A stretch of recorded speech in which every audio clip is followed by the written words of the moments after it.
क्या आपने कभी इसके बारे में सोचा है? हम अपनी पूरी ज़िंदगी मेहनत करते हैं पैसे कमाने के लिए, उसे बचाने के लिए, निवेश करने के लिए और रिटायरमेंट की योजना बनाने के लिए। और फिर क्या? जिस पल हम मरते हैं, हमारा बैंक खाता अभी भी भरा होता है। क्या बड़ी सफलता है ना? आपके जीवन का वित्तीय विवरण चार्ट से बाहर है और यहाँ तक कि आपका ताबूत भी एक लग्ज़री मॉडल में अपग्रेड हो जाता है। लेकिन एक छोटी सी समस्या है। आपको वास्तव में उस पैसे को खर्च करने का मौका कभी नहीं मिला क्योंकि आपने उसे कब्र तक बचा कर रखा।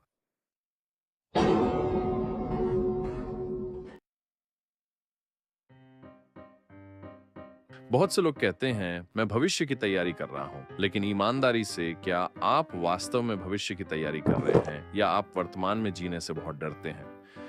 अधिकांश संस्कृतियों में हमें सिखाया जाता है कि मितव्ययी बनो, कड़ी मेहनत करो और जल्दी सेवानिवृत्त हो जाओ। ये सब पूरी तरह से उचित लगता है जब तक आपको एहसास होता है कि आपने अपने सबसे ऊर्जावान, जुनूनी और साहसी वर्षों को उस पैसे के ढेर के लिए बदल दिया है जिसका आनंद लेने का आपके पास समय ही नहीं है। कुछ लोग कहते हैं, अगर आप पैसे जल्दी खर्च करते हैं तो आप अपनी सुरक्षा की भावना खो देंगे। तो चलिए सवाल को उलटते हैं।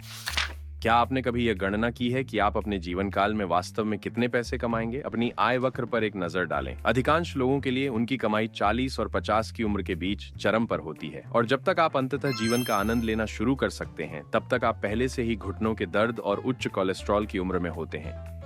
आपने एक दिन स्विट्जरलैंड में रिटायर होने के लिए एक बड़ी रकम बचाई है, एक शानदार नर्सिंग होम में रहते हुए। नर्स से कहते हुए, जब मैं जवान था तो मैं ओवर टाइम काम करने में अद्भुत था।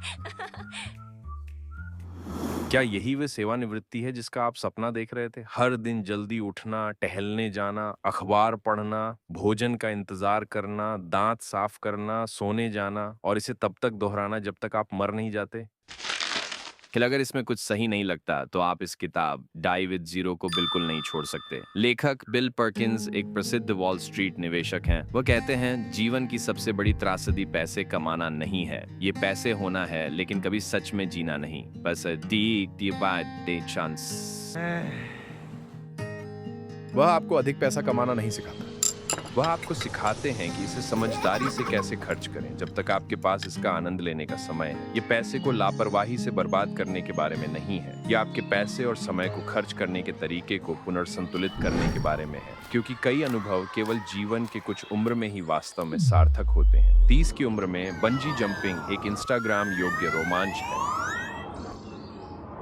80 की उम्र में बंजी जंपिंग करना आपके हृदय रोग विशेषज्ञ के आपातकालीन ऑन कॉल दिन जैसा है।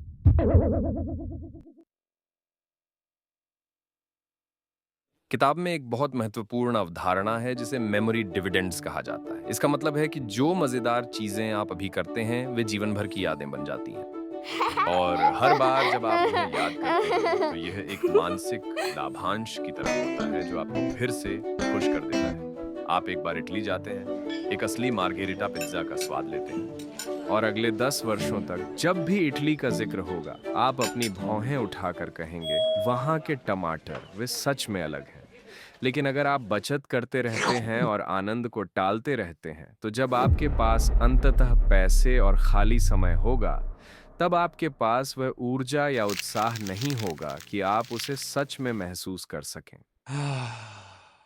यही कारण है कि लेखक एक पूरी तरह से अप्रत्याशित सलाह देते हैं कि अपने सपनों का पीछा करने के लिए पैसे होने तक इंतजार न करें। इसके बजाय अपने सपनों को तय करने दें कि आपका पैसा कैसे खर्च किया जाना चाहिए। सीधे शब्दों में कहें, ये पैसे होने तक रोमांचक यात्राओं का इंतजार करने के बारे में नहीं है, ये पैसे बचाने के बारे में है, क्योंकि आप उन रोमांचक यात्राओं को चाहते हैं। ये यात्रा करने के लिए सेवानिवृत्ति तक इंतजार करने के बारे में नहीं है, ये सही समय पर यात्रा करने के बारे में है। और आप कह सकते हैं, लेकिन मेरे बच्चे हैं, मैं इतना स्वार्थी नहीं हो सकता। लेखक के पास इसका भी जवाब है। आप अपने बच्चों के लिए पैसे छोड़ना चाहते हैं, ये ठीक है, लेकिन इसे करने का सबसे कम प्रभावी तरीका है उन्हें अपनी मृत्यु के बाद देना।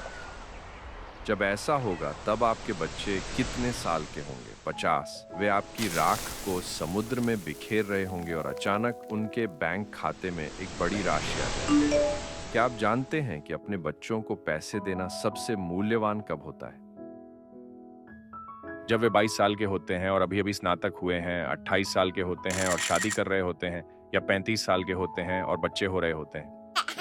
उन क्षणों में वित्तीय सहायता वास्तव में उनके जीवन को बदल सकती है। किताब इसे स्पष्ट रूप से कहती है। कुछ अनुभवों की समाप्ति तिथि होती है। स्कूबा डाइविंग करना चाहते हैं, पहाड़ों पर चढ़ना चाहते हैं, यूरोप में बैकपैकिंग करना चाहते हैं, या अमेजन वर्षावन में एक रात बिताना चाहते हैं। ये ऐसी चीजें नहीं हैं जिनके लिए आपको 65 साल की उम्र तक इंतजार करना चाहिए। आप नहीं चाहेंगे कि जब आपके घुटने थक चुके हों और आपका रक्तचाप बहुत अधिक हो, तब आप स्काई डाइविंग करें।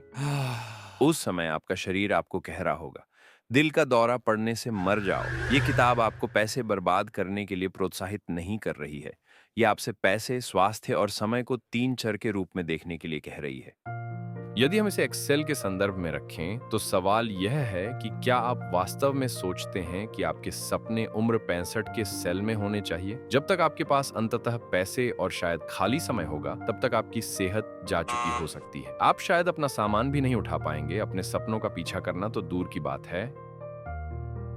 तो इसे एक वाक्य में संक्षेप में कहें, आप पैसे कमाने के लिए कड़ी मेहनत करते हैं ताकि आप पूरी तरह से जी सकें, न कि केवल अमीर मरने के लिए। अपनी दौलत को कब्र तक ले जाने के बजाय इसे अभी उन कहानियों को खरीदने के लिए उपयोग करें जिन्हें आप जीवन भर याद रखेंगे। ये आपके जीवन की सबसे मूल्यवान संपत्तियां हैं। किताब का लिंक नीचे दिया गया है। अगर आप समझदारी से पैसे खर्च करने की योजना बनाना शुरू करने के लिए तैयार हैं, तो अभी इस किताब को देखें।